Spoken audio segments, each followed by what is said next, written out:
Picture a loaf of bread. Now forget everything you know about bread. Forget the smell of it, that warm, yeasty smell that means safety and home and someone who loves you. Forget the weight of it in your hands, that satisfying density. Forget the crust that shatters, the soft interior that tears apart in satisfying chunks. Now picture something brown and heavy and slightly gritty, shaped like a loaf of bread the way a scarecrow is shaped like a man, something that smells of bark and wet earth, and something faintly bitter underneath, like the inside of an oak tree that's been rotting for a season. Something that, when you bite into it, does not so much break as resist. Something your teeth sink into with effort, like biting a cork. Something that coats the inside of your mouth with a dryness that water won't fully fix. Something with the texture of very fine sawdust, because that's partly what it is. Something with a flavour that is not quite bread, not quite food, not quite anything your body recognises as nourishment, and yet you eat it. You eat every crumb. You eat it in the snow, standing up, and you do not thank God for it, and you do not complain about it. You simply eat it and keep walking. That's the bread. That's what we're doing tonight. We're going to Russia. Winter 1601. 17 months after a volcano in Peru that nobody in Russia has heard of, will never hear of, in fact, erupted and threw enough ash into the upper atmosphere to block out the sun for a year and a half. The harvests of 1601 failed. The harvests of 1602 failed even worse. A country that was already living on margins so thin you could see through them is now looking at something that doesn't have a polite name. A famine that will kill 2 million people. In a country of 15 million, that's roughly 1 in every 7 people you know. Your neighbour, your aunt, that old man who fixed the fence every spring, the children in the village, the children especially. By the time it's over, Russia will be a different place. The anger, the desperation, the sheer grinding cruelty of those years will help break open what historians call the time of troubles, a period of political chaos, false tsars, Polish invasions and mass suffering that will reshape the country entirely. But that's later. Right now it's December 1601 and you're sleeping. And I make these history stories for sleep. Honestly, I'm still not entirely sure what the arrangement is. Whether you're actually sleeping or you're just lying there imagining starving to death in medieval Russia as your preferred way to wind down. Either way, I'm not judging. Get comfortable. Make sure you're warm, because the place we're going is very, very cold and at least one of us should be. Here we go. Your eyes open. The darkness is total. Not the comfortable darkness of a room where light might come from somewhere, under a door, through a gap in curtains. This is the darkness of a space with no light source at all, sealed against the outside world by necessity, by layers of packed straw and mud, and a door that doesn't quite close properly, but has a piece of felt nailed over the gap to stop the worst of the wind. For a moment, less than a moment, a half breath. You don't know where you are. Then the cold tells you. The cold is the first thing, not a chill, not the cool side of the bed kind of cold. This is the cold of a room where the fire in the furnace went low 3 hours ago and hasn't been fed, and where the temperature inside the walls is perhaps 4 or 5 degrees above the temperature outside, which is deeply, seriously below freezing. The cold presses down on your face, the only part of you exposed to the air, like a hand pressing a cloth over a wound. Your nose is cold, your ears are cold. The breath you exhale comes out as a small pale cloud and disperses in the dark. You are lying on the peach. The petch is the furnace, the great Russian masonry stove that takes up roughly a quarter of the interior of the izba, the one-room peasant house, and radiates heat for hours after the fire dies down. You sleep on top of it. The whole family sleeps on top of it. Right now, pressed against your back, is your younger sister Masha. She's 8 years old, and she's not stopped shivering in her sleep for the past 2 weeks. You can feel the trembling even now, even in sleep, even with her body tucked against yours for warmth. On your other side, the petch slopes down to the main room, and you can hear breathing down there in the darkness. Your mother, your grandmother, 2 of you up here on the flat top of the stove where it's warmest, 2 of them down there on the wooden sleeping shelf along the wall where it's colder. Someone else should be breathing. Your father. You don't count his absence anymore. It's been 6 weeks. You stopped counting around week 3 when you accepted the thing your mother hasn't said out loud yet. He went to Yaroslavl to find work, to find grain, to find something. He sent one message with a man from the next village who passed through heading south. That was in October. Since then, nothing. You lie there for a moment, not moving, the weight of another day settling onto your chest before you've even started it. Outside the walls of the izba, you can hear the wind. Not screaming. The wind isn't screaming tonight. It's doing something more patient than screaming. It's just pressing. Pressing against the walls, pressing at the gaps, pressing at the felt over the door like it has all the time in the world, and eventually something will give. Eventually something always gives. You push that thought away. You sit up. The cold hits your face like a flat hand. Your breath makes a cloud that hangs in the dark for a second before dissolving. Your feet find the edge of the petch, then the wooden step down to the floor, then the floor itself. The wooden planks are so cold they feel wet under your bare feet. You stand there in the darkness, arms wrapped around yourself, and you wait for your body to acknowledge that this is happening, that this is the day, that the day has started. Masha makes a small sound in her sleep. She doesn't wake. Good. Let her sleep. Sleeping takes the edge off hunger better than anything. You find your boots by feel.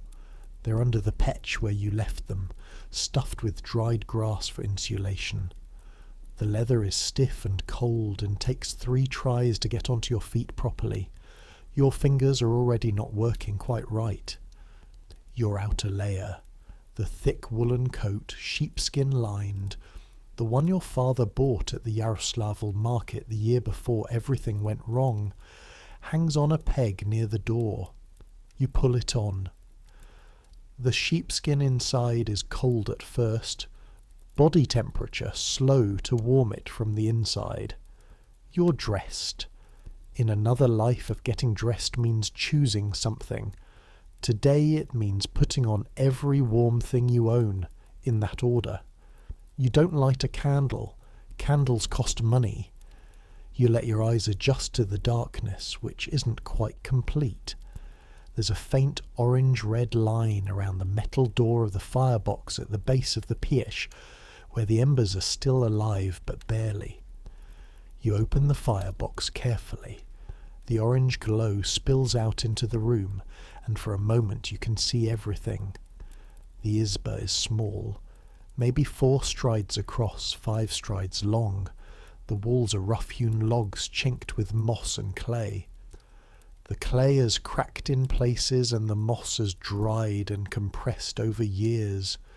And there are places along the north wall where you can see a thin, pale line of grey light in winter mornings when the sun comes up, which tells you something about the state of the insulation. A table, 2 benches, the wooden shelf along the far wall where your mother and grandmother sleep, bundled in everything they have, An icon in the corner, the Virgin and Child, painted on dark wood, a small oil lamp in front of it that you cannot afford to keep lit anymore. It's been dark for 2 weeks, and in the corner, on a low wooden shelf, the grain box. You check it every morning before anything else. You checked it last night before you went to sleep. You check it again now anyway because the mind requires it. Because not checking it would be worse than seeing what's actually in it. The grain box is made of pine, banded with iron, and it is the most important object in this house, in any peasant house, more important than the icon, more important than the door. If the icon burns, you lose God. If the door breaks, you lose warmth. If the grain box empties, you lose everything. You open it. You don't need a candle to know what you'll see, because you've been measuring this so carefully, so obsessively, that you can tell by the sound the lid makes when it opens, the slight hollow resonance. Roughly how much is inside? There is not much inside. You reach in and put your hand flat on the bottom. The grains, rye mostly, some barley mixed in, come up to your palm, maybe a handspan deep across roughly half the box. The other half is empty, the wood pale and bare and faintly dusty. You did the calculation 3 days ago, and you've been redoing it every day since, the numbers shifting slightly depending on how much you eat, and whether you count the acorn flour separately. Here is what you have: rye. Enough for maybe 8 days of regular portions, but you haven't been eating regular portions since October. You've been eating what you've been eating, which is portions that keep you alive and walking, but leave you hollow and slightly dizzy when you stand up too fast. At those portions, maybe 12 days. Barley. A small pile in the corner of the box, enough for 2 days. Maybe 3 if your grandmother eats even less than she'd been eating, which hardly seems possible. Acorn flour, a sack, hanging from a rafter. The acorns you spent 4 days gathering and drying and grinding in late autumn, when the fields had given up their lust. The sack is heavy. The sack is the reason you're still upright. Acorn flour is not food. Not really. Not the way rye is food. It's bitter and astringent, and it coats your throat in a way that makes you feel faintly sick for an hour after eating. But it has some carbohydrate in it, some body, and mixed with a small amount of real flour it makes something that can be shaped into a loaf and baked and eaten without immediately killing you. There is also linden bark. You collected it yourself, stripping it from the trees along the north edge of the field. The inner bark, the pale soft layer just under the rough outer shell. Dried, ground, it becomes a powder that is almost entirely without nutritional value, but that adds bulk and texture to bread that would otherwise be too small to divide into portions worth calling portions. So that's the mathematics of survival in December 1601. Not profit margins, not the difference between selling at 3 kopecks versus 4, the difference between starving in 2 weeks versus starving in 3. 12 days of rye, 2 days of barley, the acorn sack, the linden bark, 4 mouths, your mother, your grandmother, Masha, you, and somewhere between here and Yaroslavl, possibly alive, possibly not, your father. You close the grain box lid. The hollow resonance again as it shuts. You go to the firebox and feed in 2 pieces of wood, the good split birch from the stack beside the door. The fire catches immediately, and the light expands, and the room becomes not warm, not for a long time yet, but less dark. Your mother is awake. She's been awake for a while, you think. She's lying on the sleeping shelf with her eyes open, watching you. "Is there enough?" she says. It's not a greeting, it's the first question every morning. Enough for today, you say. She nods. That's all. She sits up, wrapping the blanket around her shoulders. Her hair is loose and silver in the firelight. She looks older than she did a year ago. Everyone does. It's a specific kind of older. Not the slow, dignified aging of decades, but the sudden, hollow aging of months of not enough. The skin settling differently around the bones. The eyes go in deeper. She stands up and goes to the water bucket to break the ice that formed overnight. The sound of the ladle cracking through it is a sound you know so well by now it's almost reassuring. Something that happens. Something that can be dealt with. Predictable. Manageable. Unlike most things. Making breakfast in this house in this winter is a process that takes close to an hour, and it is perhaps the most important hour of the day, and almost nothing about it resembles making breakfast anywhere else you might have been. You start with the acorn flour. The acorns were gathered in September and early October, before the ground froze solid.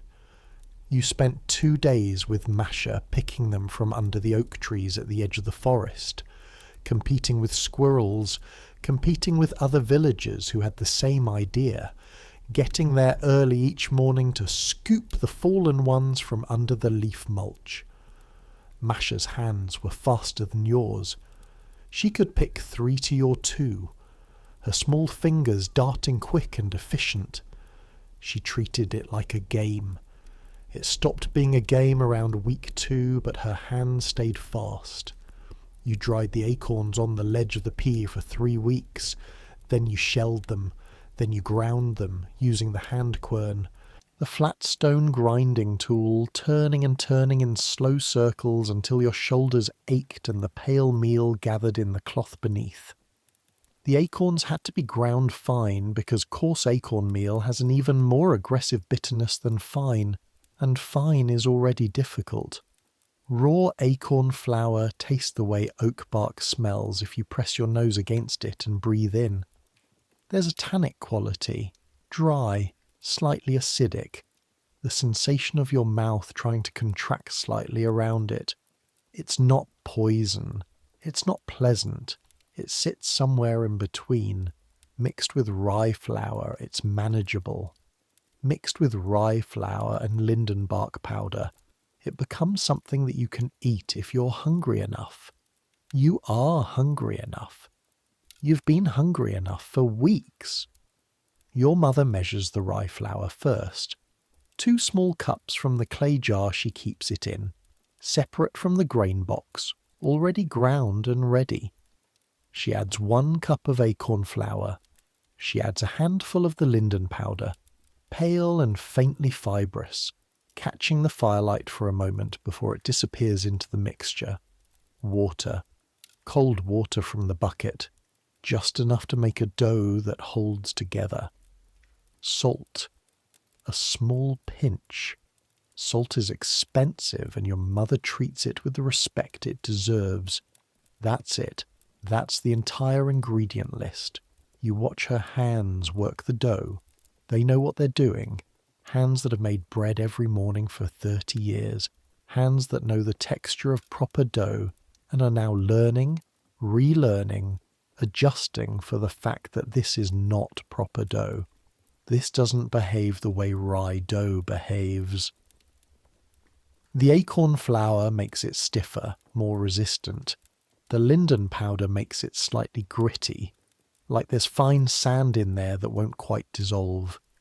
She works it anyway, presses and folds and turns on the flat surface of the table.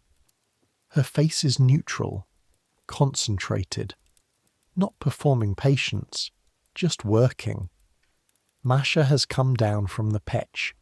She's standing by the door in her coat and her felt boots, watching, and her eyes have that particular quality they've had for weeks now. Not the vacant quality of extreme hunger, not yet, but the very alert, very focused quality of a child who has learned to track food with her eyes, the way a cat tracks movement. How long, she says. Not long, your mother says. I know. Your mother's voice is quiet, not sharp, just stating a fact back at her. I know. Of course I know. We all know. Not long. Your grandmother's not woken up yet. This has been happening more and more. She sleeps longer, wakes later. When she does wake, she sits by the fire and watches things with a peaceful expression that you've started to find alarming. She's not peaceful by nature. She has an opinion about everything. She once argued with the village elder for 40 minutes about where a new fence post should go. The silence from that sleeping shelf, the undisturbed breathing, the not waking. It worries you more than the grain box does. You go to her and put your hand on her shoulder gently. Her eyes open. Good morning, babushka. She looks at you for a moment, like she's finding her way back from somewhere. Is it morning already, she says. This is not a question. Come to the fire, you say. She lets you help her sit up. Her bones feel light under your hands, lighter than they should. You remember carrying her across a stream once when the bridge was out and she was heavier than she looked. She isn't heavy anymore. The bread goes into the peach. Not on a flat stone. You don't waste fuel heating a stone when the peach itself is your oven. A clay pot, greased with the last of the lard from a pot that is now scraped entirely clean, shiny and empty. The loaf goes in. It's not a large loaf. Divided into 4 portions, it will be breakfast and midday meal combined. Maybe a small piece held back for evening. Maybe. The pesh closes. The wait begins. You've gotten good at the wait. You've had practice. While the bread bakes, there are things to do. The fire needs watching. Not so hot it burns the bottom of the loaf. Not so cool the inside stays raw and gummy, which is what happens sometimes with acorn flour which doesn't behave. Water to be fetched. The animals to be checked. The animals. You pull on your coat fully, both the layers, the wool and the sheepskin, and you go out. The cold outside the door is a physical blow, not metaphorically, literally, physically. The cold hits you in the face and chest the way you'd imagine a hand hitting a door. Your lungs shrink slightly, instinctively, your eyes water. In the time it takes you to pull the door shut behind you and get your bearings, the tip of your nose has gone from merely cold to the preliminary stage of genuinely numb. The sky is grey-white, the sun already risen somewhere above the clouds but not visible, just a slight brightening in the east that tells you it's mid-morning, and you should have been up earlier. Snow covers everything. The village, a collection of perhaps 30 isbas, spread out along either side of a central path that in summer is mud and in winter is frozen solid, looks both very quiet and very tired. That's the word. Tired, not peaceful. A tired village, a village that has been grinding through survival for so long that even the buildings look depleted. The footprints in the snow between the houses are fewer than they were in autumn. Fewer people going out, fewer reasons to. You can see 3 smoke columns rising from the clustered houses. 3. There should be more. You don't think about what fewer smoke columns means. You file it away and go to the animal shed. The animal shed is attached to the isba's side wall.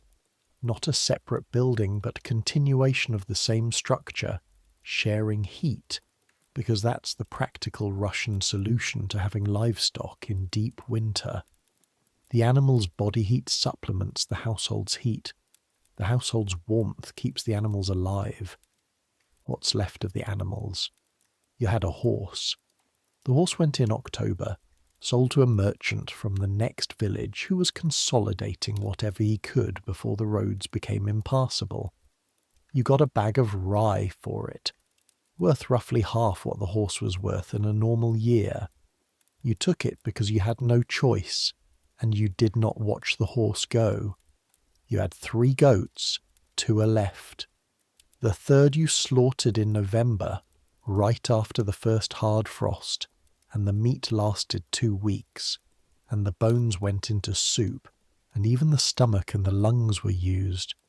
You know how to use everything now. You knew how before, but now the knowledge is different in quality. It has urgency in it. The 2 remaining goats are alive. You check them in the lamplight from the small oil lamp you carry, hanging on its wire handle. They look back at you with their rectangular pupils, unimpressed and slightly accusatory, which is how goats always look. So you can't tell if they're suffering or just being goats. Their water has a thin skin of ice. You break it with the heel of your hand. There is hay in the corner. Not much hay. The hay, like everything else, is being rationed. You shake out a portion, not quite what you'd want to give them, just slightly less. And they move to it immediately, and the sound of them eating, the soft tearing and grinding, is oddly comforting in the cold animal smell dark. The smell in here is hay, manure, the slightly sharp smell of goat, and underneath everything, the heavy animal warmth that is the one kindness of sharing a wall with your livestock. You lean against the rough wood for a moment and let the warmth hit your face. Your hands are already hurting. The cold at this temperature doesn't just chill, it compresses, like the joints in your fingers are slowly being squeezed. You flex them inside your mittens. Movement helps. Movement always helps. You take the small amount of milk the goats have given, less and less each week as their feed diminishes, a thin trickle that you collect in the clay cup you bring for the purpose. Today, half a cup, combined, between the 2 of them. Half a cup of thin, slightly bluish milk between 4 people. You carry it back inside like it's something precious, because it is. The bread smells done before it looks done. You've learned to read this.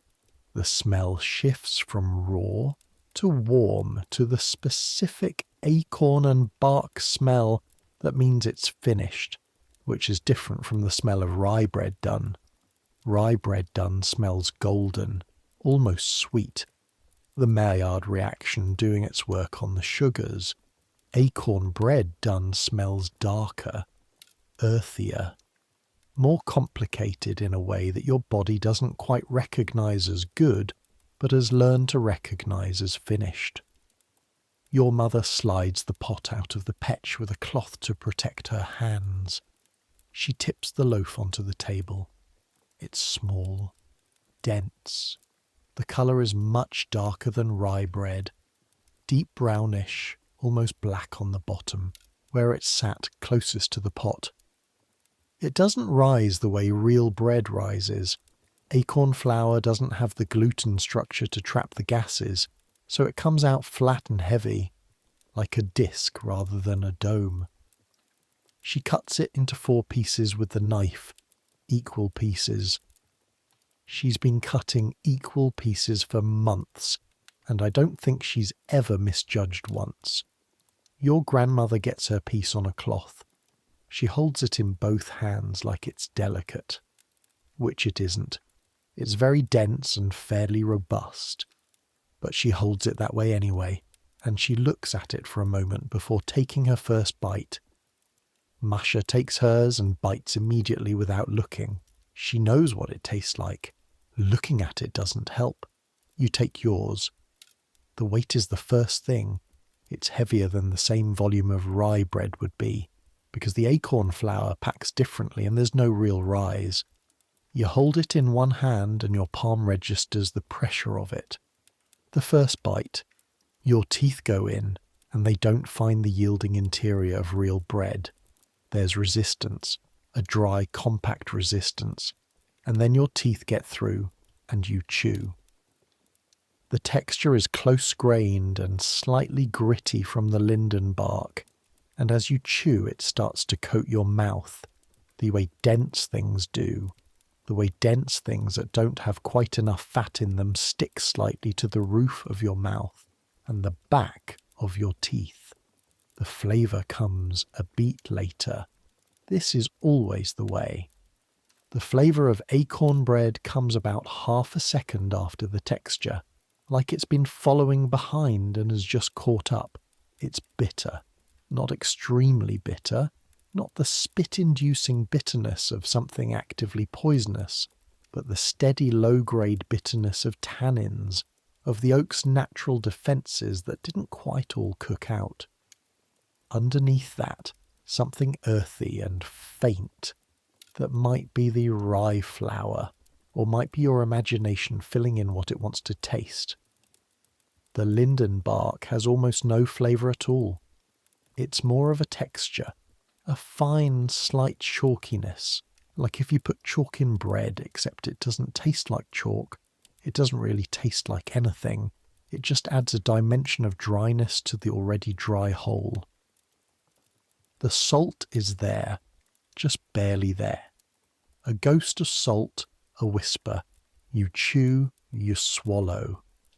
The slight astringent tightening in your throat and mouth that follows, that's the tannins doing their thing. Your mouth feels slightly dried out, slightly contracted, like after drinking very strong tea. You take a small sip of water from the mug to help it down, and then nothing. No warmth spreading through your chest. No satisfaction. No there.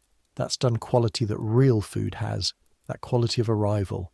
Just the not quite satisfied feeling that has become so familiar it barely registers as dissatisfaction anymore. Your stomach takes the bread and does what it can with it, and what it can with it is, honestly, not that much. But it's something. It's something to work with. It's not nothing. You eat every crumb from your piece. Even the dry bits that fall on the table. You collect those with a wetted finger and put them in your mouth. Masha has finished before you. She's looking at the pot that held the bread, and you know she's looking for crumbs, and you tilt the pot toward her and let her get them.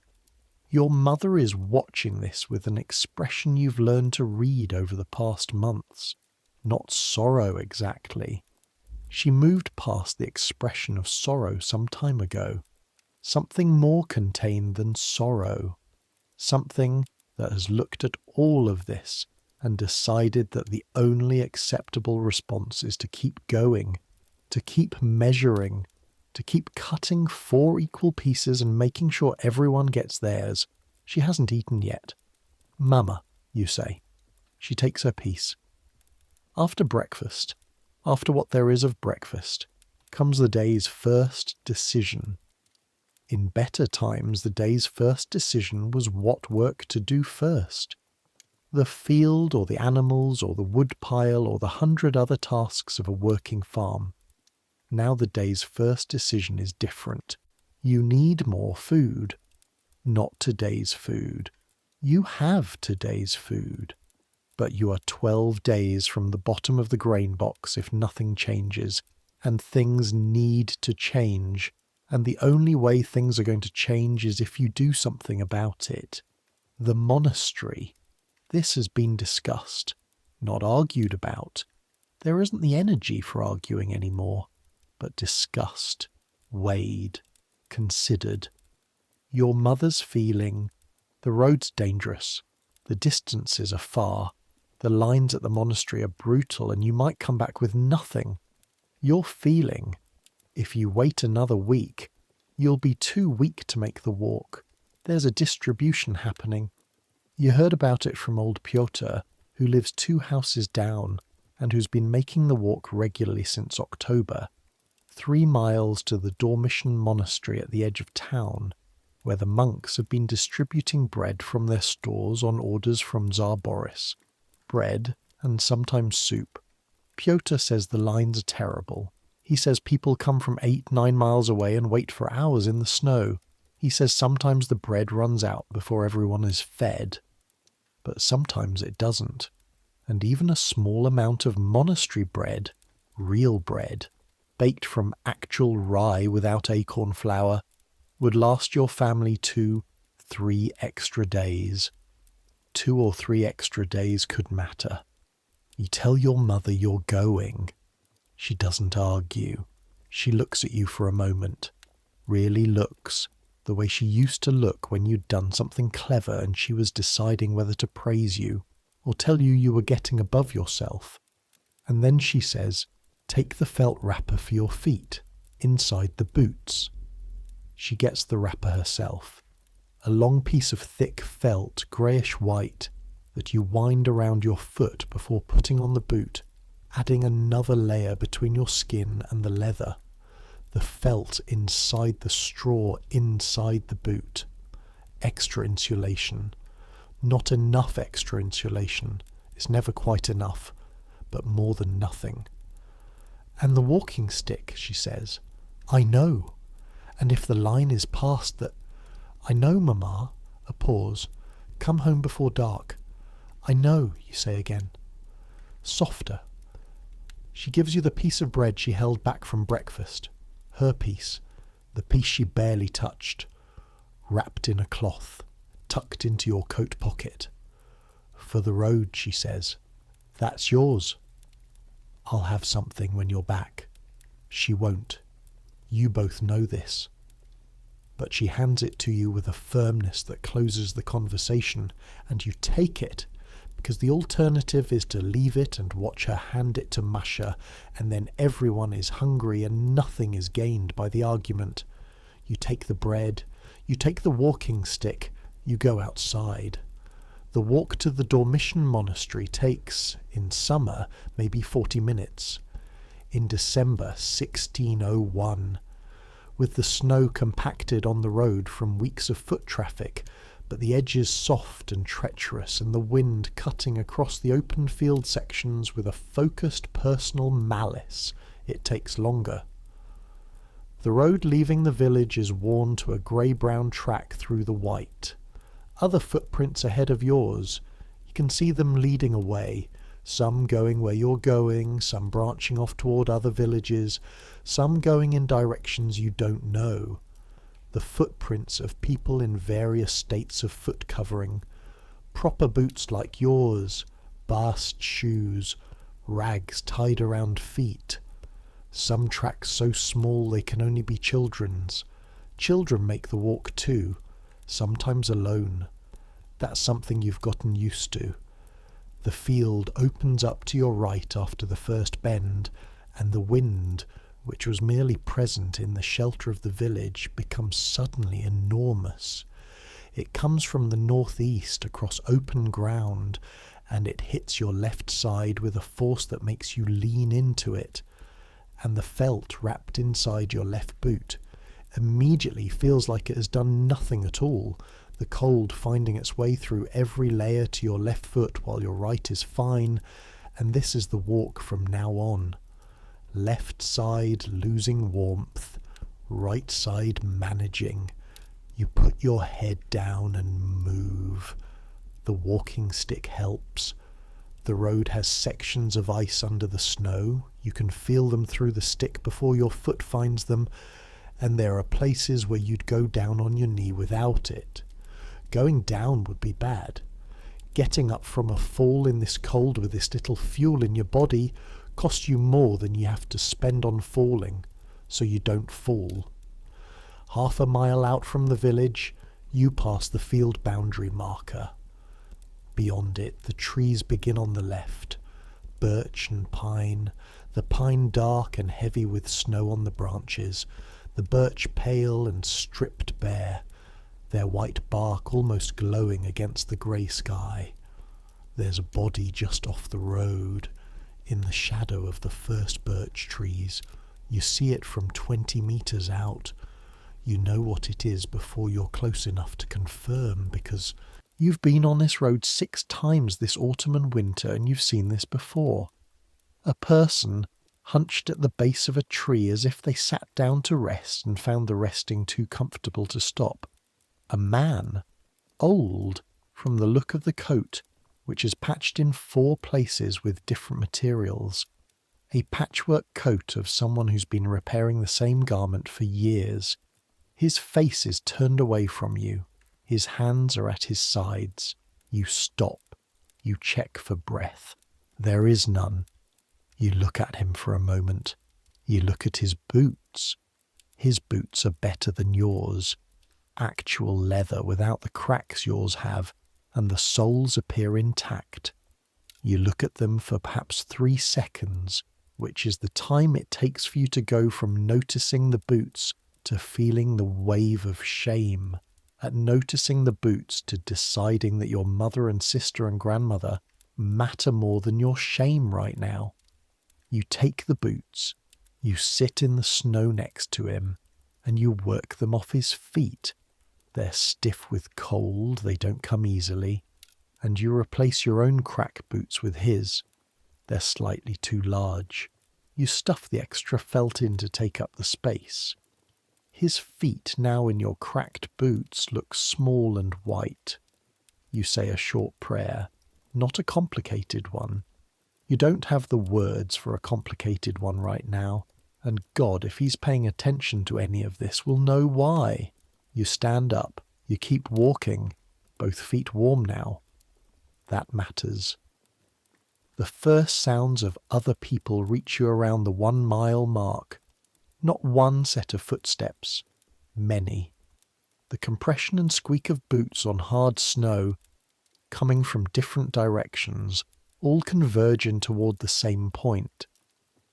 A child crying somewhere behind you, being carried or walking, you can't tell. The low murmur of voices, not conversation exactly, just the ambient sound of people near each other. And then the smell, threading through the cold air, wood smoke, the specific smell of a large fire, or multiple large fires, the kind of smoke that goes up from a place where people have gathered. The monastery comes into view as you crest the slight rise at the 2 mile mark. It sits at the edge of the town, a cluster of whitewashed stone buildings inside a low wall, the bell tower rising above everything, the great onion dome of the main church catching what grey light there is from the sky, and doing nothing particularly beautiful with it today. It's practical looking in winter. The ornate painted trim around the doors, the gilded details on the dome, all of it subdued under the sky, all of it waiting for better weather to show itself properly. What catches your eye instead is the line outside the monastery gate. You have to understand what the word line means in December 1601 outside a monastery that is giving away bread. This isn't a queue in any organised sense, not a single file of people patiently waiting their turn. It's more like a river that has been slowing down and backing up, creating eddies and currents and pressure points, and the river is made of human beings who have walked miles in the cold, and who are hungry and cold and desperate, and who have been standing here for, some of them, hours. The gate is perhaps 50 metres ahead of you when you join the back of the formation. The crowd between you and the gate, easily 200 people, maybe more. You can't see to the edges. They're dressed in everything.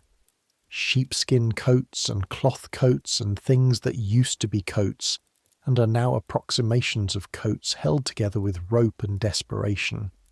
Old women with felt boots wrapped in additional cloth.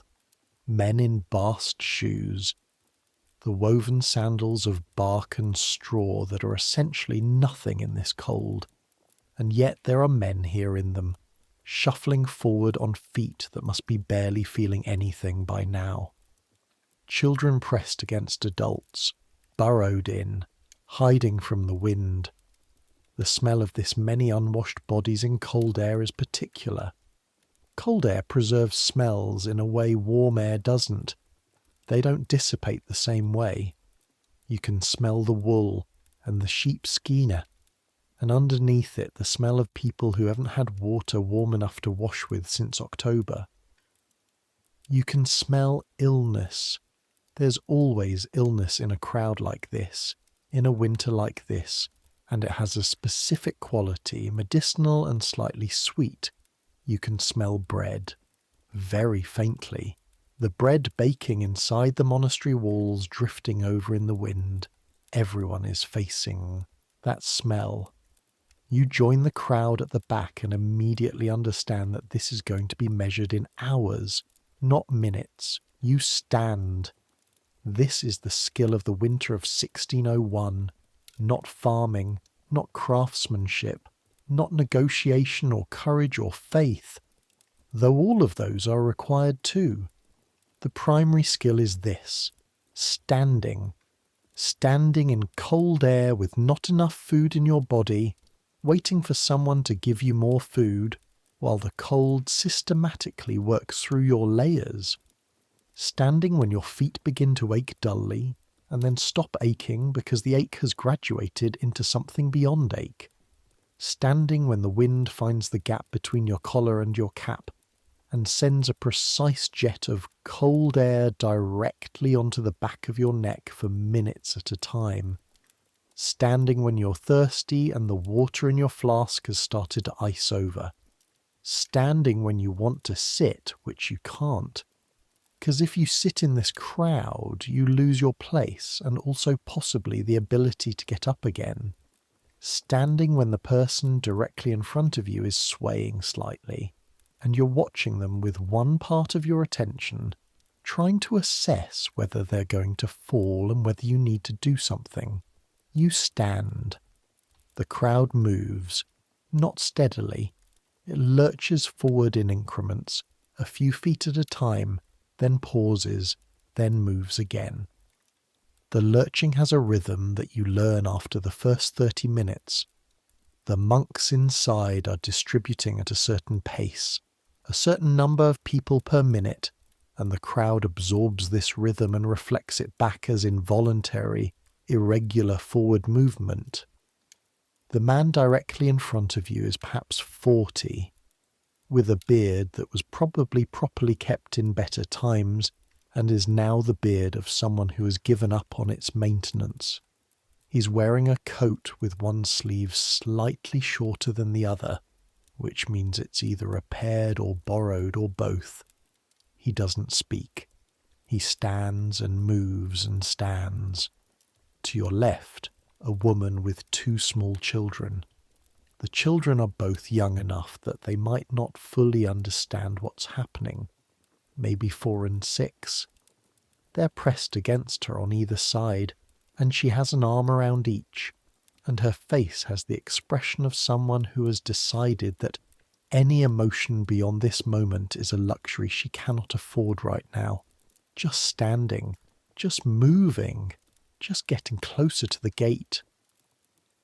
The 4-year-old on her left keeps turning around and looking at the crowd behind you with wide, assessing eyes.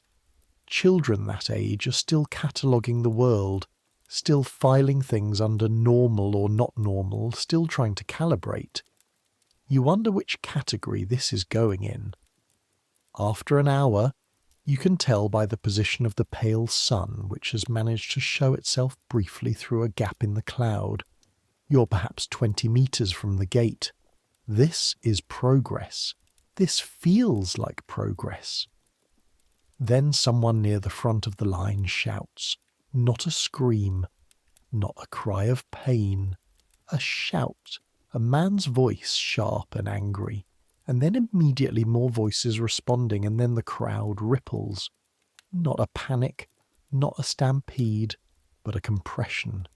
People pressing forward, the orderly lurching replaced by something more urgent. You hold your ground, you plant the walking stick and you hold. The word coming back through the crowd, passed from person to person in whispers and quick sentences. The bread is running short. Not out, not yet, but running short. and some of the people near the front are trying to take more than their share, and the monks are trying to enforce the limit, and there's an argument. The woman next to you pulls her children in tighter. The 4-year-old has stopped looking around and is now simply gripping her coat with both hands. The pressure from behind increases. People who've been standing for 3 hours in the cold don't respond well to news that the bread might run out before they reach the front. You can feel it in the crowd's body, a tensing, a leaning forward that isn't quite controlled anymore. "Hold still," says a man's voice somewhere behind you. "Hold still for the love of God. Pushing won't make more bread."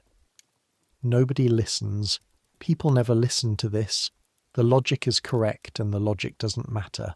You make yourself as solid as possible, feet planted wide, stick braced, and you let the crowd's pressure transmit through you without letting it move you. You've been close to things like this before. Not this, not a famine.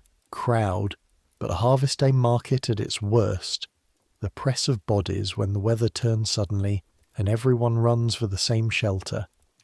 You know that the key is not to panic and not to go down. You don't go down.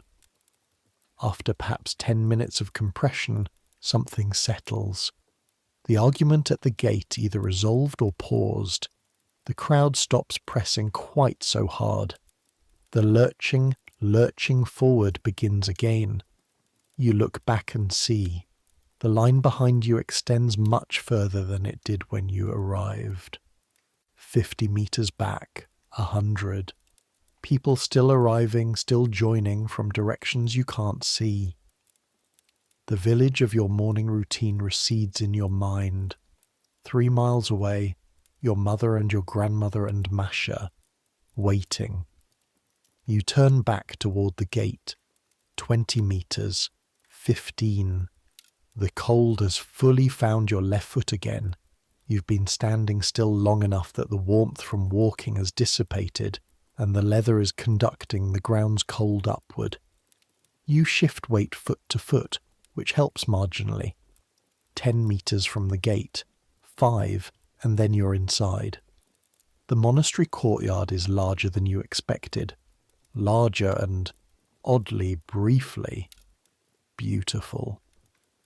The church on the far side with its white walls and the painted archway above the door, the bell tower with its multiple tiers, the monks' cells along the east wall, modest stone buildings with small windows, snow on every surface, clean here in a way the snow on the road isn't, untouched white drifts against the base of the walls. There's a smell inside the walls that isn't outside. Incense. Faint underneath everything else. But there, the specific sweet smoke smell of Orthodox liturgy, of a place that burns incense as a matter of routine. It's been months since you've smelled incense. It hits something in you unexpectedly, something below reasoning, a memory, or the memory of a feeling. Your father lifting you up at Easter Vigil so you could see the priest over the heads of the congregation, the choir singing, the smell of the incense rising. Your throat tightens. You don't allow it to go further than that. The distribution is happening at a long wooden table set up against the south wall, away from the church, 4 monks behind it. They're large men. Monks often are in Russia, the physical labour of monastery life producing a certain kind of sturdy frame, wearing their black robes and their quiet expressions. On the table, loaves of bread, real loaves, dark rye, properly risen, properly baked. Not large. Each one is maybe the size of 2 fists, but real. You can smell them from here. The smell is something your body responds to involuntarily, a message going directly from nose to stomach to the muscles of your throat, and you have to consciously manage not to push forward. A monk near the gate is directing people. 1 person at a time, 1 loaf. Move along, simple rules. In a world that has stopped being simple in almost every other way, the monk's voice is very calm. One at a time, one loaf. Move along, you wait your turn.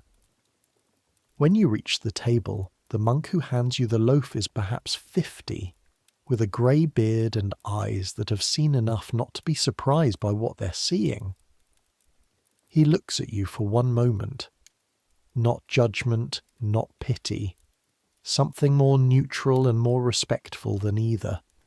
He looks at you the way someone looks who knows that looking too hard at individual people in a crowd this size will break them, and who has found a way to see without looking. He puts the loaf in your hands. God's blessing on you, he says. He's already looking at the next person. You step away from the table. The loaf is warm. The warmth goes through your mittens and into your palms, and you close your fingers around it, and you stand in the monastery courtyard, and you just hold it for a moment. Warm, real bread, real. You don't eat it. Your mother told you before you left that the bread from the monastery, if you got it, was to be brought back whole. Don't eat it on the way, she said. Bring it back whole. Her voice, when she said it, was the voice she uses when she's giving instructions that she knows are unnecessary but needs to say anyway, because the alternative to saying them is not saying them. You hold the bread. You walk toward the gate. That's when you see them bringing in the bodies. You almost don't see them. You're looking at your bread, watching where you step. But a sound makes you look up. A low, grinding sound, the sound of something heavy being dragged across stone. 2 monks are pulling a sledge. Flat wooden runners, a plank surface. On the surface, 2 figures wrapped in cloth. Not coffins, just cloth, tied at the ends. They're carrying them toward a section of the courtyard you hadn't noticed. In the far corner, near the east wall, where there's been some digging in the frozen earth. Not deep digging. A pit, roughly, the edges raw and dark against the snow. A brother monk holds a small cross. Another holds his hat at his hands. They lower the figures from the sledge into the pit, not one at a time. Together. The pit is not large. You know what this is. It's called a skudelnitsia, a common grave, literally a potter's field. The same biblical meaning. In famine years, in plague years, in the terrible years when the dead come too fast for individual burial, monasteries and churches maintain the skudelnitsia. The ground is too hard for individual graves in deep winter. There aren't enough people with the strength to dig them. There aren't enough priests for individual funerals. So, a communal pit, lined with prayers, covered with a prayer. And as the winter progresses, it fills. You stand there and you watch for a moment. The monk with the cross is speaking words you can't hear from here. His breath making small clouds in the cold air, his words rising up and disappearing into nothing. The other monk puts his hat back on his head when the words are finished. They pull the empty sledge back toward the gate. You look down at the loaf of bread in your hands. The warmth has begun to dissipate through your mittens into the cold air. You close your fingers tighter around it, and you leave. Outside the monastery walls, the line is even longer than it was when you arrived. Hundreds of people, still coming. From the road to the north you can see more coming. Small figures in the grey distance, moving toward the monastery the way iron filings move toward a magnet. Pulled not by magnetism, but by the rumour of bread. You walk south, away from the line, away from the crowd. And when you're 50 metres clear, you stop and you eat your mother's bread, the piece she put in your pocket for the road, not the monastery loaf, that stays whole, but her piece, her sacrifice. You eat it standing in the snow, the acorn bread, cold now, even drier than it was at breakfast. the bitterness more pronounced in the cold, the tannic quality sharper against a mouth that's been breathing cold air for hours, the linden grit more noticeable, smaller portions than you want, but you eat it, every crumb. You do not thank God for it. Not today, maybe tomorrow. The bell tower of the monastery is visible from 100 meters away, its upper tiers rising above the wall. You almost walk past without thinking about it. But there's a gate in the east wall of the outer courtyard, not the main gate, a smaller one usually for the monks, and it's standing slightly open, and one of the young brothers is standing by it, not preventing entry so much as noting it. You've come this far. The walk back takes an hour.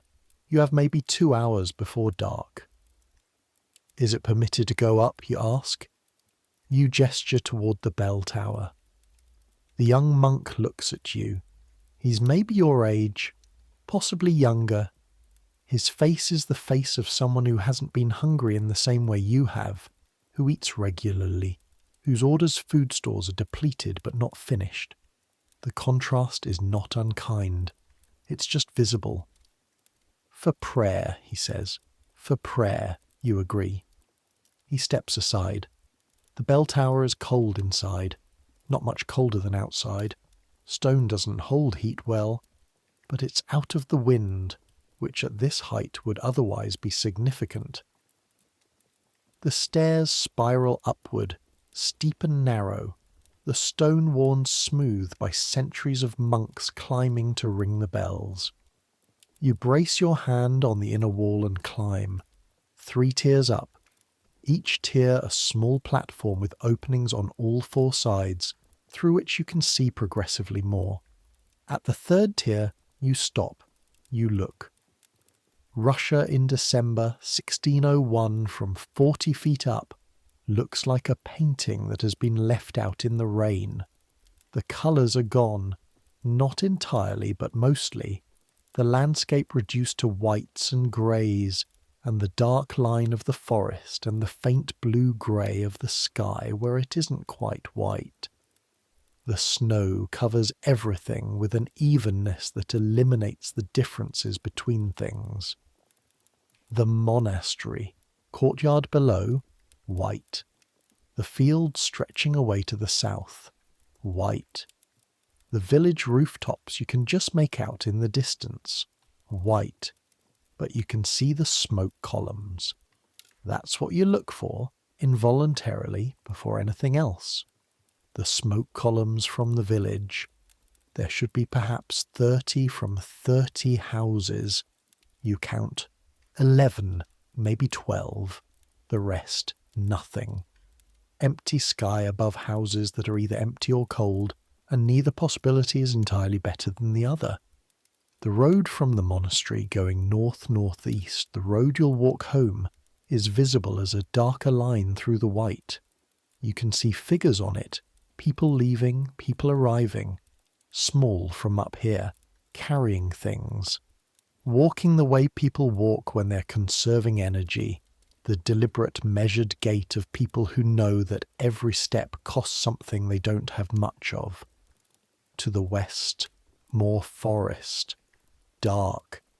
The forest is where people go sometimes when things get very bad, for reasons that you don't let yourself examine too closely.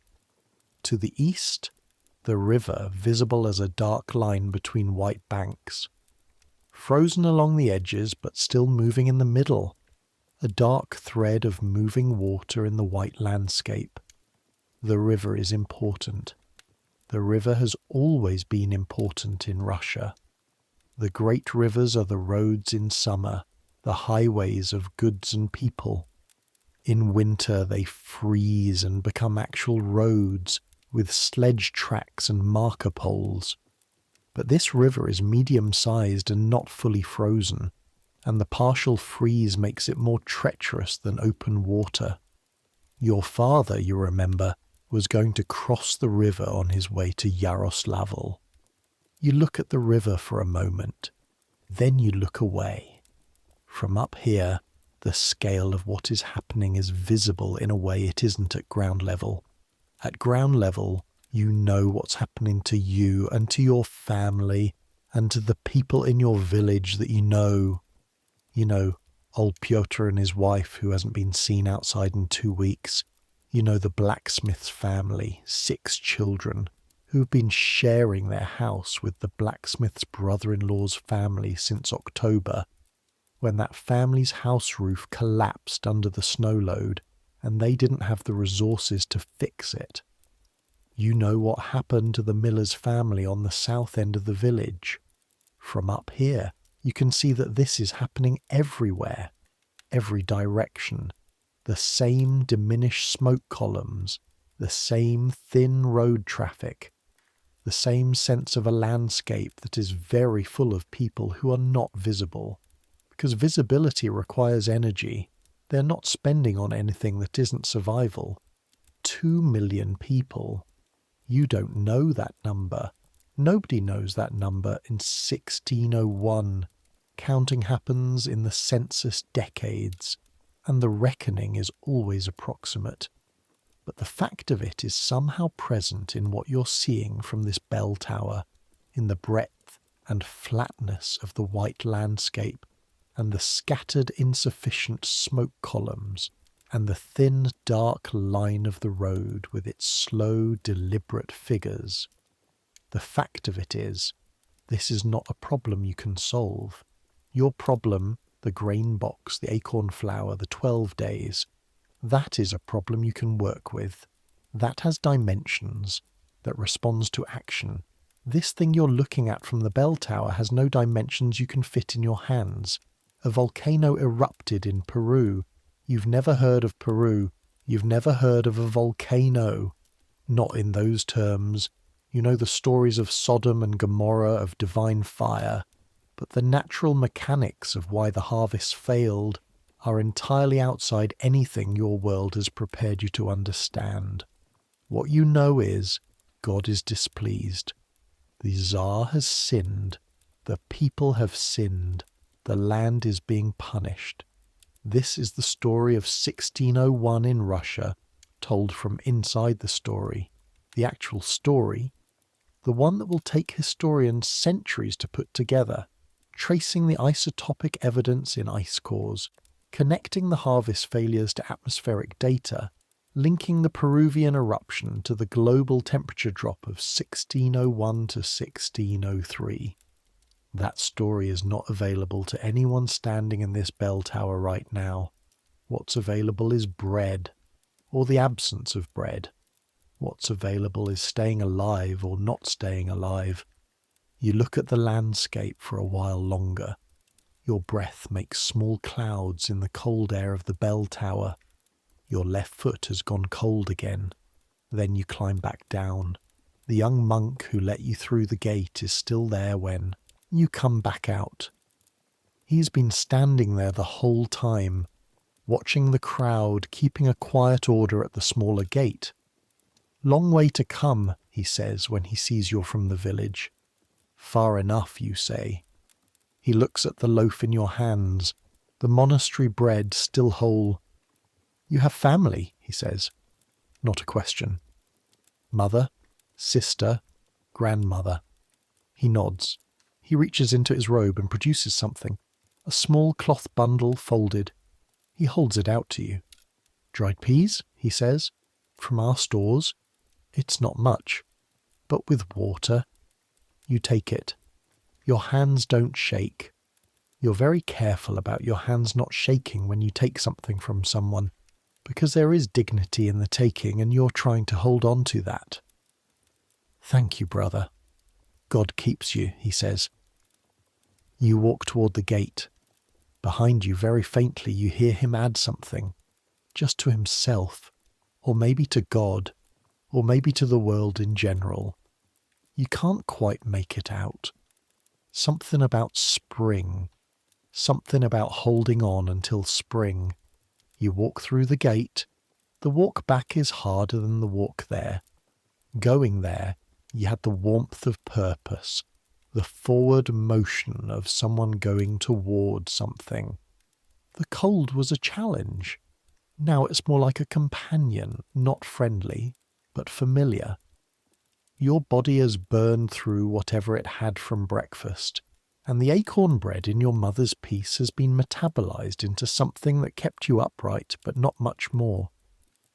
You walk.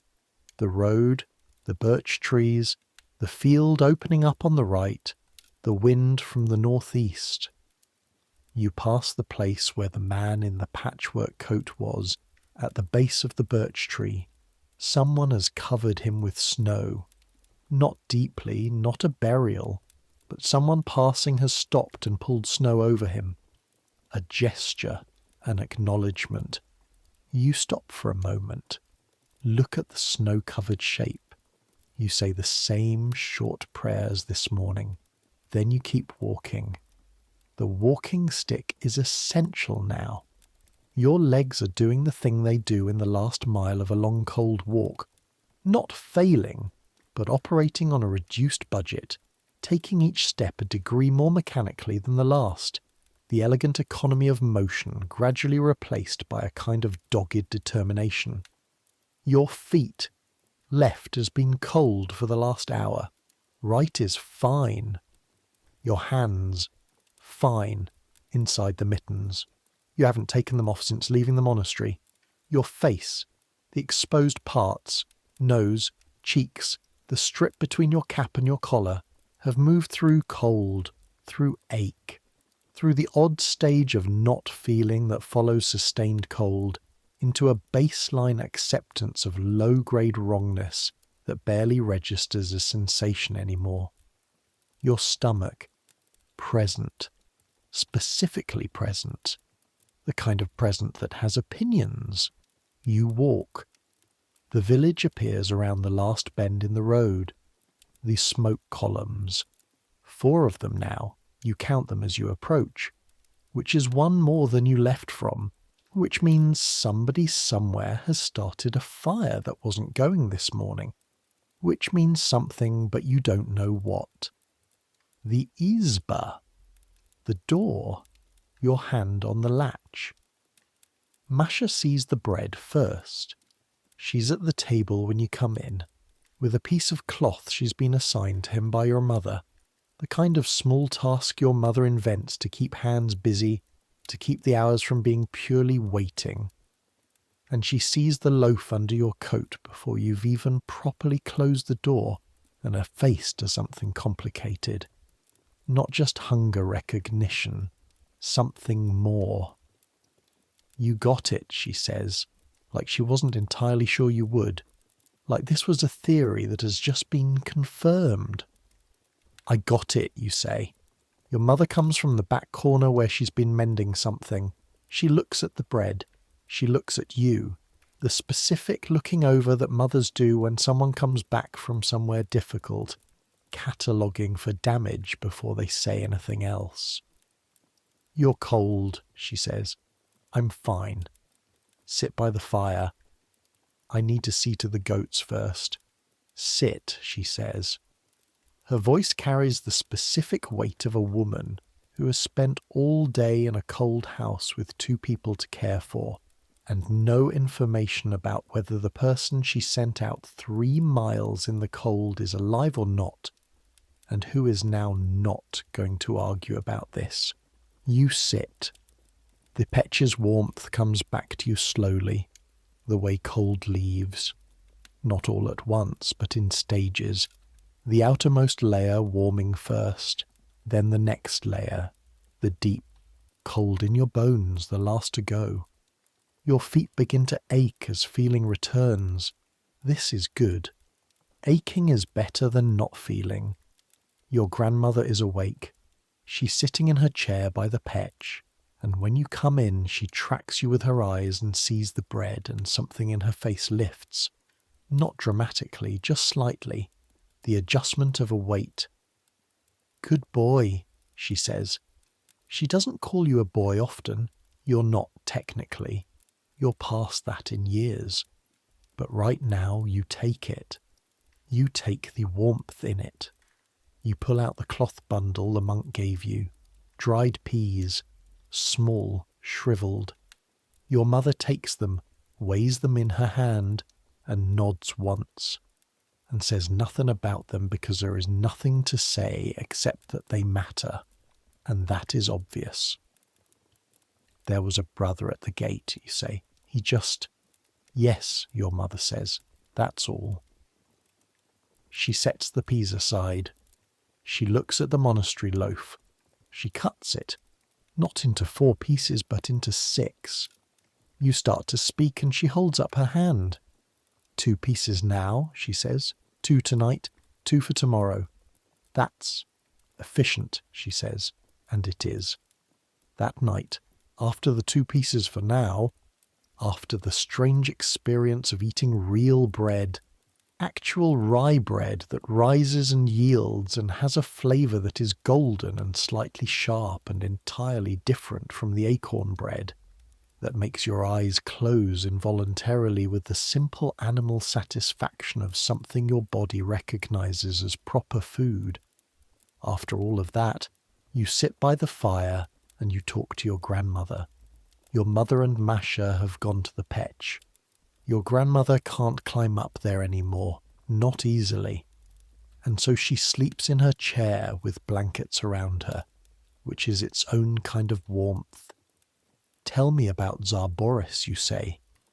It comes out of nowhere, from the afternoon, from the bell tower, from the line outside the monastery gate. The sense of a larger world beyond your grain box and your acorn flour, a world in which decisions are being made by someone far away that determine whether you eat or don't. Your grandmother's eyes sharpen. She was a sharp woman once, still is, underneath the slowness of malnutrition. Boris Godunov, she says, the name like a flavour she's tasting. They say he's trying to help, you say. The bread at the monastery, that's on his orders. He opened the state granaries. He did, your grandmother says. They say he spent from his own treasury, gave the poor money for food, had the granaries opened. Then why? You start and then you don't finish the sentence. She looks at you. Why aren't people not hungry, she says, finishing it for you. Yes. She's quiet for a moment. The fire pops. A log settles. Because there isn't enough, she says. You can open every granary in Russia, and if the harvest failed, and the one before that failed, and the one before that, she stops. There are more hungry people than there is grain, and the Tsar can give away everything he has, and it won't be enough. A pause. That's one thing, she says. What's the other thing?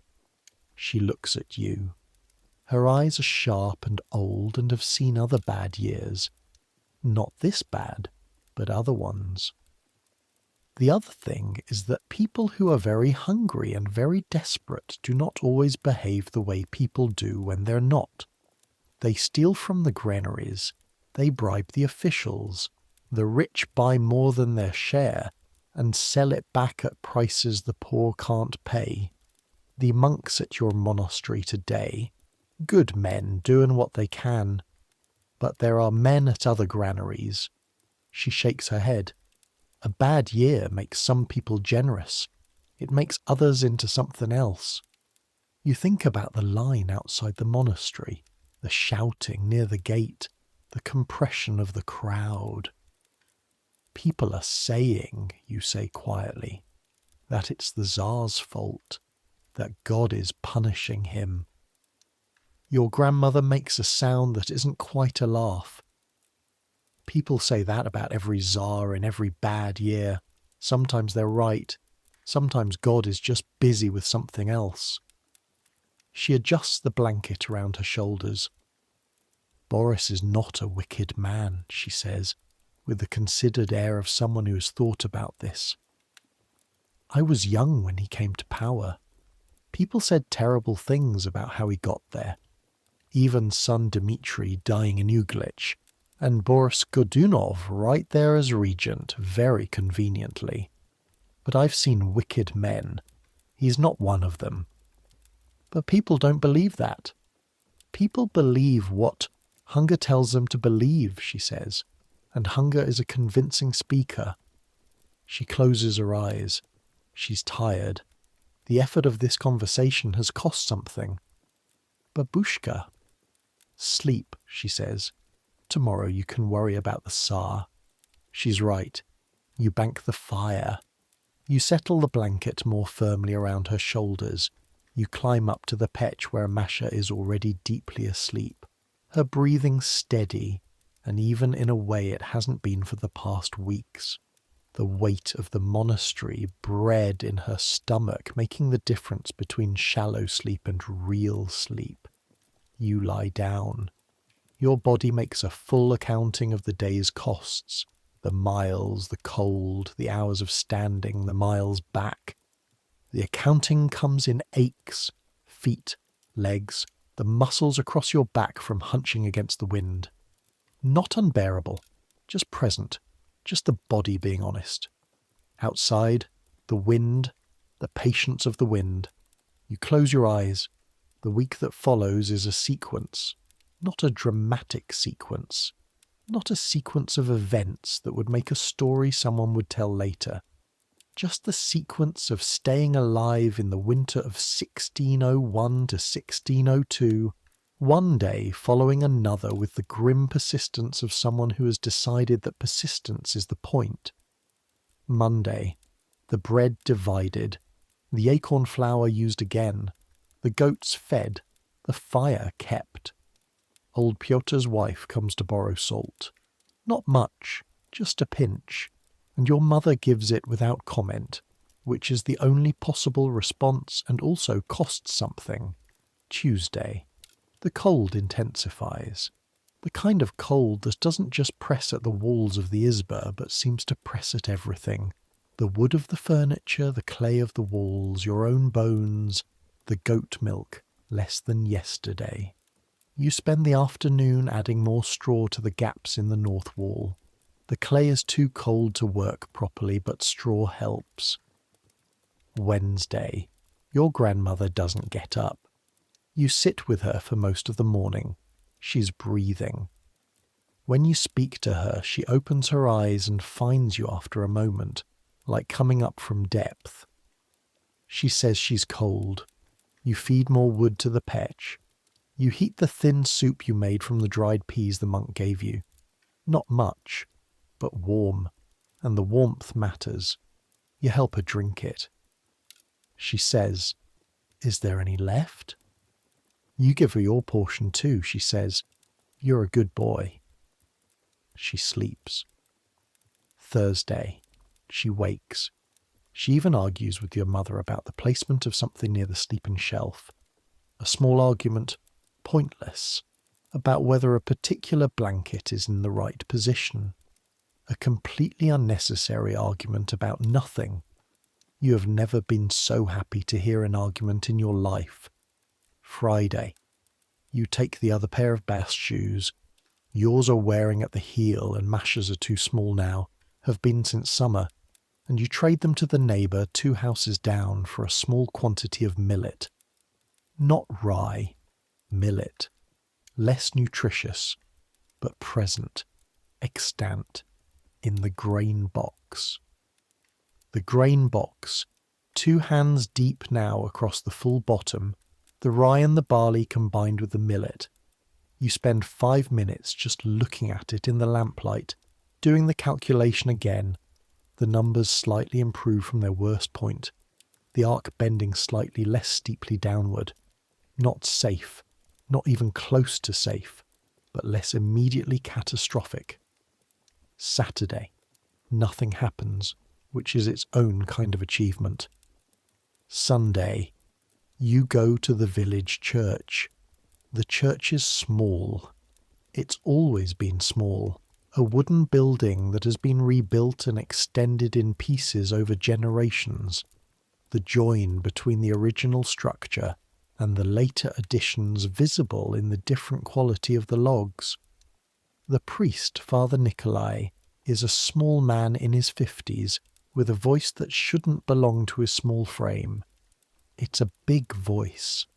a voice that fills the wooden interior easily.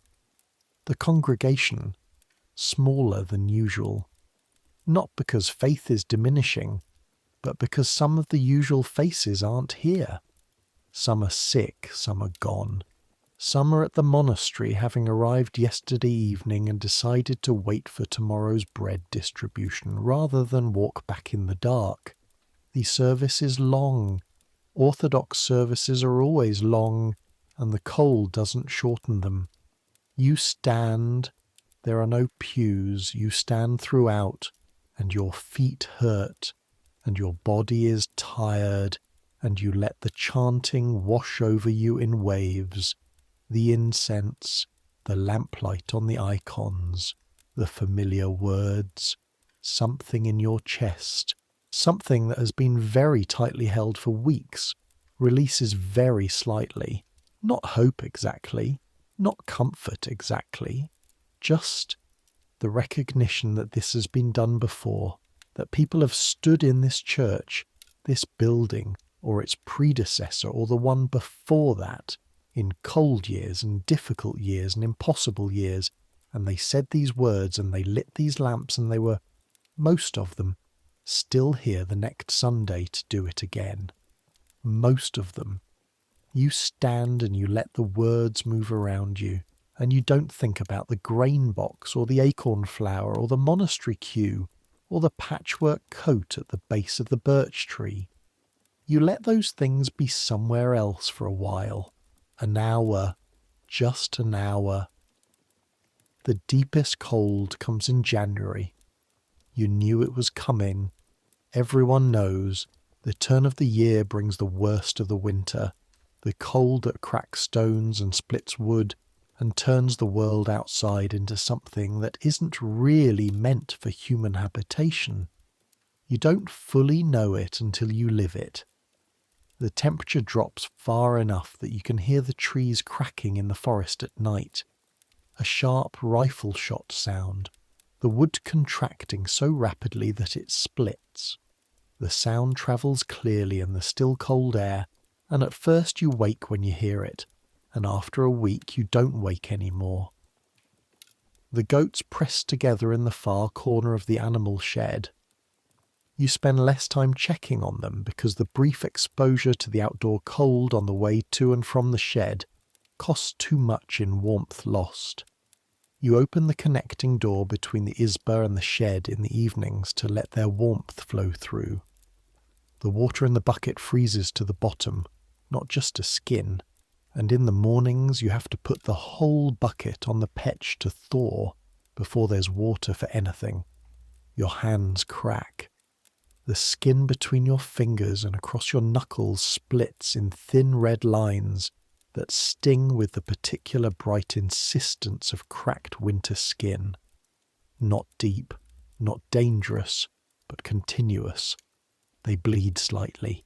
You wrap them in cloth strips soaked in the last of the goose fat, which is supposed to help. It helps a little. The bread. You find a new proportion that works slightly better. Less acorn flour. The bitterness was making Masha's stomach hurt. A dull pain she didn't complain about, but that showed in her face, and more linden bark, and a small amount of something new you've discovered. Dried and ground birch bark, collected from the forest on the one day you went for firewood when the cold eased slightly. Birch bark has almost nothing in it, less than linden, almost nothing, but it adds mass. It adds something your hands can shape. It adds one more day. You've become expert in the taxonomy of things that add days. The bread with the birch bark addition is interesting. It's lighter in colour than the acorn version, a strange pale brown. The texture is finer, the grittiness reduced, but the flavour is stranger. The linden and the birch contribute something that your tongue, after weeks of acorn bitterness, doesn't recognise and takes a moment to categorise. Slightly resinous, clean in the way of forest floors in autumn, like the smell of a birch tree's inner bark, which you've spent so much time in contact with that it's become familiar. Your mother tastes it and says nothing. Masha says, "It's different." Different bad or different okay? She thinks about this seriously. Different okay, she says, if there's enough of it. There is, for now, enough of it. The message arrives in early February. Not a letter. Paper is expensive. Literacy is not universal. Letters require someone to write them and someone to carry them. The message arrives in the form of a man.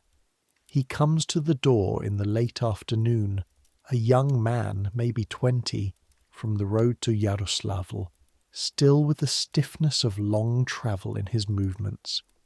He asks for your mother by name. She goes to the door. You watch her face. The man speaks for perhaps a minute. Then he reaches into his coat and produces a small bundle, not large, a piece of cloth tied with cord. He holds it out. Your mother takes it. The man says something else. Your mother nods. She nods again. She says, "Thank you. God keep you." And she closes the door. She stands with her back to the door for a moment. Then she turns around. Her face is not the face of someone receiving the news you feared. It's not the face of devastating loss, the particular blankness that descends when the worst news arrives. It's something else. Not relief exactly, but not the other thing either. "He's alive," she says. "He's in Yaroslavl. He found work at a warehouse, loading, unloading. He's been sending what he can, but..." She looks at the cloth bundle in her hands. The roads. The man who was supposed to bring this in November. She stops. You don't ask about the man who was supposed to bring this in November. The winter of 1601 has its answer to every question that ends with "what happened to..." She opens the bundle. Inside, money. Not much. A few copper coins, the small denomination that is almost worthless in a good year, and means everything in this one. And a piece of dried meat, horse meat probably, folded flat, and a letter, not written by your father, who writes poorly, but by someone on his behalf, formal and slightly stilted, the handwriting of a literate man doing a favour. The letter says, he is alive, he is working, he is coming home when the roads allow, he sends everything he has, he is trying. Your grandmother listens to your mother read the letter aloud, twice, and then she says, "Good, good, good, I knew." She didn't know. None of you knew. But she says it with such settled certainty that it feels almost true. Masha takes the dried meat and holds it in both hands, which is how she held the monastery bread, delicate, both hands, like it might evaporate. "Tonight?" she asks. "Tonight," your mother says. February deepens, and then, almost imperceptibly, something shifts. Not warmth, not yet, not for weeks still, but the quality of the cold changes. The air becomes slightly less compressed. The sky at midday a degree brighter. The days lengthen by minutes, which is nothing and everything. You notice it first in the forest sounds. In January the forest was silent except for the cracking of frozen trees. In February, very quietly, something begins in the mornings. A bird. One bird somewhere in the birch trees to the north. Not singing exactly. A sound more like practice. A few notes strung together, repeated, adjusted. You hear it one morning when you're gathering snow to melt for water, and you stop with the bucket in your hand and you listen. It's the most ordinary sound in the world. A bird trying out its voice in the last weeks of winter. You stand in the snow and listen for perhaps 30 seconds. Then you take your snow back inside. But you keep hearing it in the mornings after that. A marker. Something that counts down towards something. The acorn sack runs out in late February. You've been watching it diminish for weeks, knowing this was coming, not being able to stop it. The last of the acorn flour, the last of the harvest masher's quick fingers gathered in September, used on a Tuesday morning for what will be the last acorn bread of this winter. You bake it, you eat it. The familiar bitterness, good riddance honestly, but also one less ingredient, one less dimension of the bread making. The day's calculation shrinks slightly. What you have left, the remaining rye and barley, the linden bark, the birch bark, the dried peas, which you've been rationing to one small portion per week, 2 copper coins from your father's money, save for something specific you haven't determined yet, what you need to get to spring.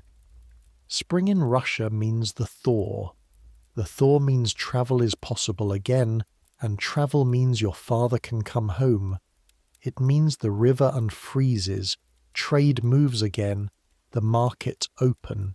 It means the earth is accessible, which means you can start doing things to the earth that might, in autumn, produce food. It means the 40-day fast of Lent and the feast of Easter.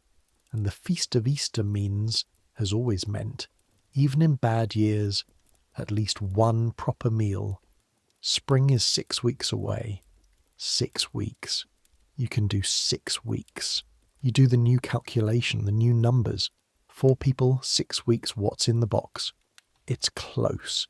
It is genuinely, actually close in a way that requires everything to go right. But close isn't impossible. Close is workable. The decision about the goats happens on a Thursday. Not dramatic, not an argument. Just you and your mother standing in the dim light of the animal shed, looking at the 2 goats, and your mother doing arithmetic in her head, and you doing arithmetic in your head, and both of you arriving at the same answer from different directions. Not both, your mother says. No, you agree. The younger one is giving more milk. Yes. The older one. Yes. A pause. I'll do it, you say. I know, she says. I'll start the pot. It's done quickly. It's done without ceremony, because there is no time or energy for ceremony, and because the older goat is not a pet, she's never been a pet, and because your mother and grandmother have done this before, in other hard years, and they know that the best mercy is speed. The meat lasts 4 days. 4 days of soup, real soup with actual substance in it, the bones giving up their marrow into the broth. Your grandmother drinks 2 bowls the first night without being asked. Masha's cheeks have a colour in them afterward that they haven't had since October. You stand in the animal's shed with the one remaining goat afterward, and she looks at you with her rectangular pupils. I know, you say. She goes back to her hay. March. The bird in the birch trees is no longer practising. It's committed. 3 birds now, actually. You can hear the difference in the voices. A small chorus that starts before sunrise and continues into the morning, and which is, objectively, the most welcome sound you have heard in 4 months. You've become unreasonably attached to these birds. You've started listening for them before you get out of bed, the way you used to listen for your father's voice in the courtyard when you were small. The snow is changing. In January it was dry and crystalline, squeaking under your boots with a sound like compressed glass. Now it's wetter, slightly heavier. On the south-facing walls of the buildings you can see, occasionally, a thin line of melt at the very base, where the winter's cold finally yielding to the tilting of the planet. You start preparing the field, not ploughing, the ground is still frozen, you can't plough it. But the work that comes before ploughing, clearing the debris of winter, the fallen branches the wind brought down, the snow compacted in the corners where it drifts, The old dead growth from last year's crop that needs to be raked and burned. You do this in a sheepskin coat that now has 2 new patches sewn on. Your grandmother's work. Oddly meticulous stitches for hands that have been slower than usual all winter.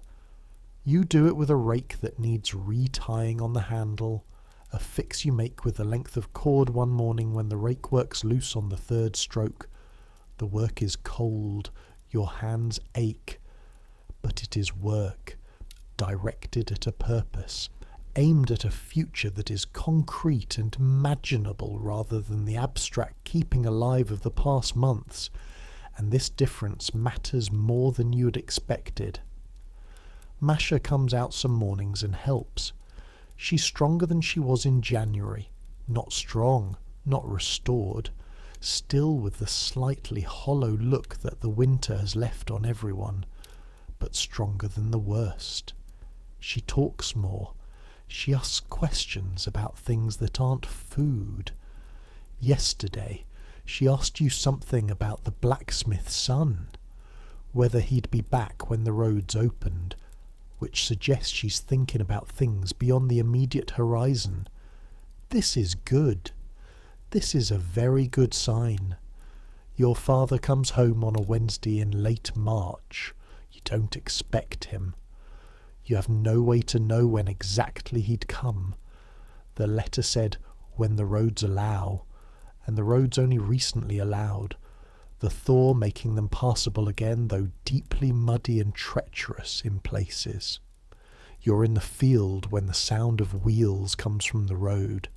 Not just wheels, a cart. Someone is bringing him on a cart, which means he either paid for it or made a trade, and either way the cart is stopping at your gate. He looks older, more than the months account for. He lost weight, not as much as your grandmother, but visibly, and he has new lines in his face, lines that weren't there last autumn when he walked away down the road with his bundle over his shoulder. He looks at you for a moment across the gate. Then he opens it and comes through. He doesn't say anything at first, neither do you. He goes past you and into the izba. You hear him say your mother's name. You hear your grandmother say, I knew you'd come, I told them. You stay in the field for a little while. Let them have the door and the fire and the first moments of the reunion. The bird in the birch trees is singing. The mud under your boots is cold but yielding, not frozen anymore, giving slightly under your weight the way earth is supposed to give, the way it has to give before it can receive a seed. 6 weeks, you said. Close but workable. You were right. Not everyone was. You count as spring comes the faces that aren't there anymore, not dramatically, not in a formal accounting, just by the smoke columns, which settle at a number lower than last autumn, and by the conversations that don't happen, and by the spaces in the village church on Sunday mornings. Old Pyotr's wife, gone in January. You knew this. Pyotr still makes the monastery walk on distribution days. Alone now. He nods to you on the road. The blacksmith's youngest, gone in February. Too young to have had much reserve to draw on. Too young for the cold to be anything but fatal once it got serious. A family from the south end of the village. The father had gone to the city like yours, but earlier in September, and hadn't come back, and hadn't sent anything back. The woman and her 3 children had held on through January, and then in February had moved to the monastery itself, where the monks were housing some of the worst cases. Where they are now you don't know, and others, you don't make a list. Making a list gives the losses a shape that the grief doesn't have yet, and you're not sure you want that shape. The grief is still raw and diffuse and existing everywhere in the village simultaneously, a weather condition rather than an event. When it becomes something more defined, when winter becomes a story you can tell, then maybe the list. Not now, not yet. The first real ploughing happens in April. Your father handles the plough. He's rebuilt the horse harness to fit the one remaining goat. Not ideal. Goats aren't draft animals in any meaningful sense. But she's willing enough if you're patient, and the field is not large, and they work it together. Your father at the plough, and you at the goat's head, encouraging. The earth opens. The smell of turned Russian soil in early spring is one of the most specific smells you've ever encountered. Mineral and alive and cold still, slightly, from the winter below, but alive. The worms coming up, turning over, roots exposed and then covered again. Your mother walks behind with the seed grain. Not much, the rye that survived the winter, supplemented with what your father brought from Yaroslavl, earned in wages at the warehouse, hoarded in a cloth bag through the whole winter. She places each seed with the care of someone who has understood this year exactly what a seed is worth. Masha is supposed to be in school. There's a school of sorts at the deacon's house, winter sessions for the village children, but she spent the winter helping rather than schooling, and the deacon, who has the understanding of a man who has watched a famine, asks no difficult questions about her attendance. She stands at the edge of the field now watching. "Will it work?" she asks, about the goat and the plough and the seeding. "It'll work," your father says. It's not certain. Nothing is certain. The soil is still recovering from 2 failed harvests. The weather could turn again. Not as bad. Not another Peruvian winter, but hard enough. There are no guarantees in Russian agriculture in any year. There have never been. But the seed goes in, and the bird is singing, and the light is genuinely longer now. You can feel it in the quality of the late afternoon, the golden quality of light at 5 o'clock that in February was already dark. The light lasts. The first green shoots come up 6 days later. You see them before anyone else, because you're the one who checks the field each morning, early, the habit from winter of checking on things. The grain box, the goats, the fire, transferring now to the field, a new thing to monitor, a new number to track. Tiny things, hair fine, coming up in the rows you marked with sticks when you planted. Hundreds of them, a soft green that is almost too green against the dark soil, almost unreal in its greenness after months of white and grey and brown. You stand in the early morning light and look at them. You could call your family. You could go back and tell them. In a few minutes you will. But for now, you stay. You stand in the early morning cold. Still cold. The mornings are still cold. It's only April. And you let the green work on you. The specific response of a body that has been looking at monochrome winter for 4 months, seeing colour, seeing growth, seeing evidence that the earth is not finished with you. Your feet are wet from the dew on the grass at the field's edge. Your hands are in your pockets. The bird in the birch trees has been replaced this morning by multiple birds. A whole conversation up in the branches, a sound so complete and so ordinary that it takes you a moment to recognize it as extraordinary. Somewhere at the village, the first morning smoke is rising. A new day. And the small green things are coming up. In summer they will come up. In autumn there will be a harvest. Not a great harvest, not what there was in good years, but enough. Enough is the word of the year. Enough is what you've learned to want. The grain box will be fuller than this winter, and you will put by more than you used, and the calculation next December will have different numbers, better numbers, the margins a little less lethal. Not this winter, in one particular isba, with one particular family, But in village after village across the enormous, flat, dark, cold expanse of Russia, the same arithmetic will play out. Some survived and some didn't, and the ones who survived will plant, and those seeds will come up, and by 1603 the worst will be past. The time of troubles is still ahead, still coming with its false czars and its wars and its chaos.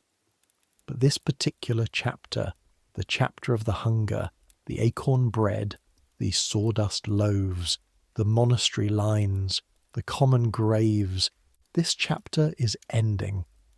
Boris Godunov will die in 1605. His son will be murdered. The country will be, by many measures, worse before it's better. But the harvest will come back.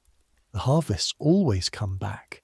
The 2 million who died will not come back. The patchwork coat at the base of the birch tree will not come back.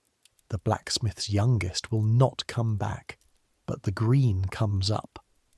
And the bird sings. Now let it grow quieter. In a moment, in a few minutes or a few seconds, depending on where sleep finds you, the story will stop.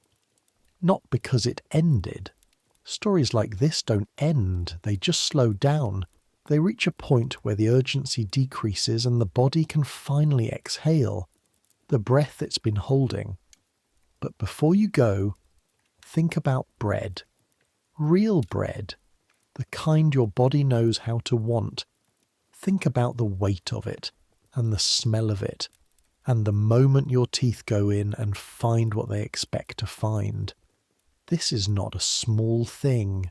This has never been a small thing. It is the thing that a child in an izba in Russia in 1601 would give anything to have.